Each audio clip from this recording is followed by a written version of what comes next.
கண்ணு மட்டும் பொறுத்து எங்க சின்ன எஜமானா எஜமான் தான் யாரு கிட்ட நெருங்கி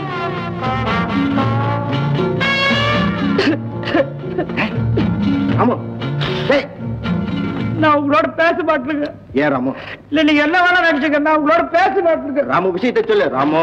என் கல்யாணத்துக்கு தாலி கட்டுற வரைக்கும் பக்கத்துல உட்கார்ந்து இருந்தாங்க என் எதிர்கால பொண்டாட்டி, அவளை கூட பாவம். நீங்க வருவீங்க வருவீங்கன்னு வாச பக்கமே பார்த்துட்டு இருக்கேங்க.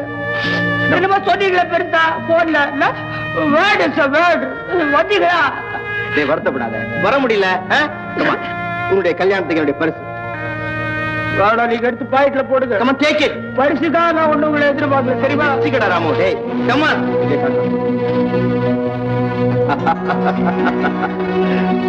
ராமு, இந்த வாட்ச் உன் கைக்கு எவ்வளவு அழகா இருக்கு தெரியுமா?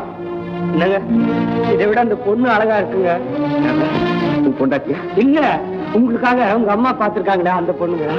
அருண் அம்மா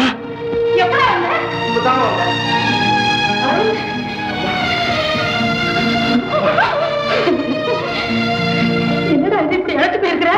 இல்லையே, நான் ரொம்ப நல்லா தானே இருக்கேன். அம்மா உங்க கண்ணுக்கு அந்த மாதிரி தெரியுது. அதெல்லாம் ஒண்ணு இல்லைங்க, பட்டணத்துல கண்டெடுத்தா கண்டது சாப்பிட்டுருப்பாரு, இப்பதான் வந்துட்டாருல்ல. உங்க கையால ஒரு 4 நாளைக்கு ஆக்கி போட்டீங்கன்னா உடம்பு புஸ்துன்னு ஆயிடுங்க. என்னடா அது? இவர் வாங்கி கொடுத்ததுங்க. கலப்பா வந்திருப்பாரு. நான் வெந்நீர் விளாவுறேன், குளிச்சு போட்டு சாப்பிட்டுட்டு அப்புறம் 2 பேரும் நிம்மதியா உட்காந்து பேசுங்க. ஏங்க தண்ணி போட்டா ஒண்ணும் ஆகாத, வாட்டர் ப்ரூஃப். ஒன்னா சரிதான்.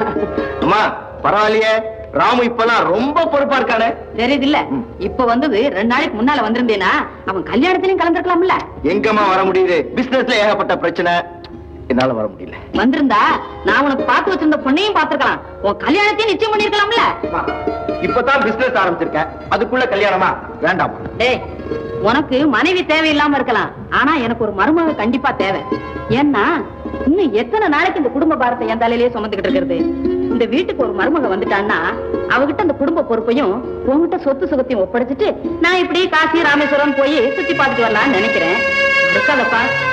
அம்மா நீங்க சொல்றதெல்லாம் நான் ஒத்துக்கிறேன், ஆனா இந்த சொத்து சுகம் இதெல்லாம் நீங்க உயிரோட இருக்க வரைக்கும் உங்க பேர்ல தான் இருக்கும். அறிவிற்காடா உனக்கு? கல்யாணம் பண்ணி பொண்டாட்டின்னு ஒருத்தி வந்த பிறகு என்கிட்ட நீ கை நீட்டி காசு கேட்டுக்கிட்டு இருந்தேனா உன் கௌரவம் என்ன ஆகுது சொல்லுடா. அதுவும் சரிதான், நீங்க முடிவு பண்ணிட்டீங்க, நான் மாத்த விரும்பல. ரொம்ப சரிப்பா, இப்பவே ராமு கூட போய் அவங்க மாமனார் வீட்டுல தங்கிக்க, அவங்களே பொண்ணை பார்க்க ஏற்பாடு செய்வாங்க. ராமு ராமு. யாரும் வேண்டாம், இங்க விலாசத்துக்கு கொடுங்க, நானே போய் பார்த்து வரேன். அம்மா சொல்லாம திடீர்னு போனாதான் அந்த பொண்ணோட உண்மையான அழக பார்க்க முடியும். இல்ல குருட்டு பொண்ணை கூட அலங்காரம் பண்ணி கொண்டு வந்து நிறுத்தி உங்களை ஏமாத்திடுவாங்க. அவ்வளவுதான் நான் சொல்லுவேன். அப்பா கூட எனக்கு தெரியாம தான் என்ன பார்த்துட்டு போனாங்க. அம்மா அப்பாவை போல பிள்ளை, அந்த உரிமை எனக்கு இல்லையா? இங்க விலாசத்தை கொடுங்கம்மா, இப்பவே பார்த்துட்டு வரேன். கொடுங்கம்மா கொடுங்கம்மா. பேரு விஜயா, 3ஆம் நம்பர் வீடு, முருகன் கோயில் தெருவு, ஆத்தூர் கிராமம்.